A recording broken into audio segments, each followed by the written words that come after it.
Hello dear children. मैं विशाल sir, आपका Hindi teacher, फिर आपके सामने उपस्थित हूँ एक नए पाठ के साथ। अच्छा, आप लोग मुझे एक बात बताओ कि आजकल अपना सबसे अधिक समय आप लोग किसके साथ बिता रहे हो? बिल्कुल ठीक, अपने परिवार के साथ। और यह किसके कारण संभव हुआ है? एकदम सही, लॉकडाउन के कारण। कोरोना वायरस को फैलने से रोकने के लिए सरकार ने पूरे देश में लॉकडाउन की घोषणा कर दी और लोगों को घरों में रहने की सलाह दी। स्कूल, कॉलेज, ऑफिसेज, कारखाने सभी बंद कर दिए गए ताकि लोगों को इस वायरस से बचाया जा सके। यह लॉकडाउन लोगों के लिए चुनौती और अवसर दोनों लेकर आया।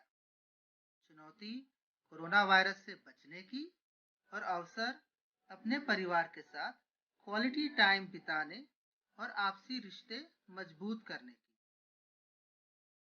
ऐसे कठिन समय में यदि ऐसा कहा जाए कि लॉकडाउन ने खत्म कर दी परिवार की डिस्टेंसिंग, तो यह गलत नहीं होगा, क्योंकि जिंदगी की दौड़ धूप में जिन माता पिता के पास बच्चों के लिए समय नहीं था, या जिन बच्चों के पास अपने दादा दादी या नाना नानी के पास बैठकर बातें करने का समय नहीं था, लॉकडाउन ने सभी को समय ही समय दे दिया। एक प्रकार से सोशल डिस्टेंसिंग ने असलियत में परिवार को पास लाने का काम किया।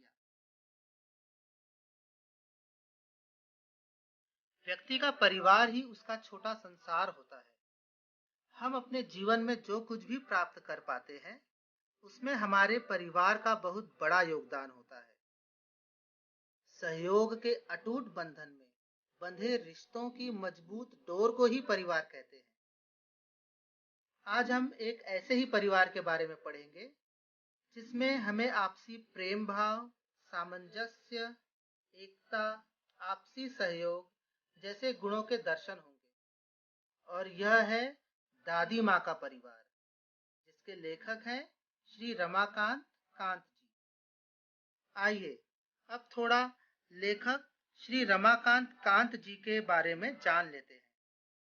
इनका पूरा नाम श्री रमाकांत कांत शर्मा है। इनका जन्म 25 अक्टूबर 1949 को खंडेला, उत्तर प्रदेश में हुआ। इन्होंने स्टेट बैंक ऑफ बीकानेर और जयपुर में राजभाषा अधिकारी के तौर पर 39 वर्षों तक सेवा की। इनकी कुछ प्रमुख रचनाएं हैं एक तेरे बिना, सुनो कहानी, सरस बाल कथाएं, जंगल की कहानियां, परिश्रम का वरदान, सूझबूझ की कथाएं, दृष्टांत, रोचक कहानियां, सुबोध प्रसंग, दोस्ती का पैगाम, जादू मंतर आदि। इनमें से दृष्टांत इनकी सबसे महत्वपूर्ण रचना है।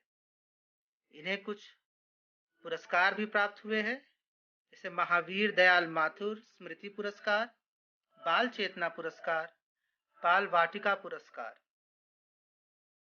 प्रस्तुत कहानी में लेखक ने यह बताया है कि संकट आने पर हमें शांति व धैर्य के साथ समस्या का हल सोचना चाहिए, वह मिलजुल कर प्रयत्न करके उसे दूर करना चाहिए।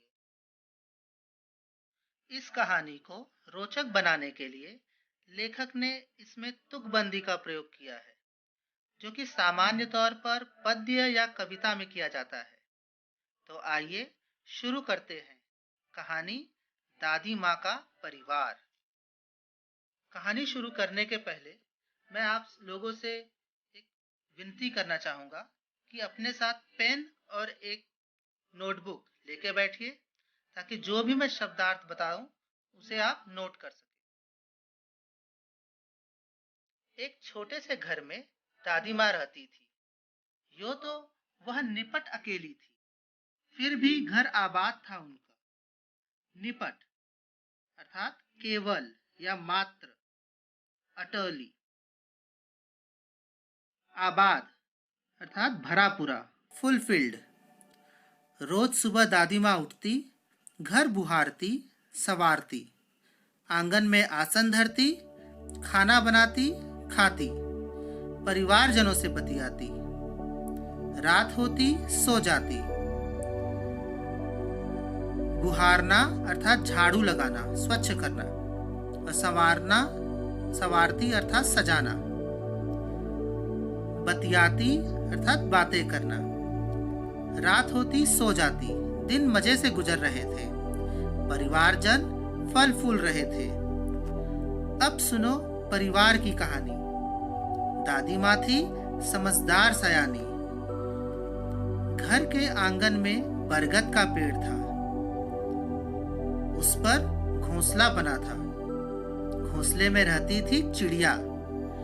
वह थी दादी माँ की संगिया। संगिया अर्थात साथी। चिड़िया का नाम था नीलू। सुबह उठ दादी आंगन बुहारती, नीलू फुदकती चिंचियाती। फुदकती अर्थात एक जगह से दूसरी जगह पर कूदना। दादी माँ से बतियाती। एक और थी दादी माँ की साथी, चिंकी चूहिया। पेड़ के नीचे बिल बनाकर रहती। दिन भर घर में उसकी दौड़ लगती। यह थी दादी माँ की दिन दुनिया। दिन दुनिया अर्थात संसार, वर्ल्ड। दादी माँ, चिड़िया और चूहिया, वे सब यदि होती खुश तो दादी माँ भी रहती खुश। दादी माँ हुई कभी दुखी तो वे भी नहीं रहती थी सुखी। ठंडी के दिन थे। उन्हीं दिनों नीलू चिड़िया ने अंडे दिए। उनमें से निकले 2 बच्चे, नन्हे सुंदर अच्छे अच्छे। टीनू मीनू नाम निकाला, सबने मिलकर पोसा पाला। चिंकी को 2 बेटों के उपहार मिले, चुस्कू मुस्कू थे बड़े भले। दादी माँ उनका ख्याल रखती, उनसे मन बहलाती। स्नेह प्यार से वह दुलराती, रोने लगते तो पुचकारती। चारों बच्चे घर आंगन में दौड़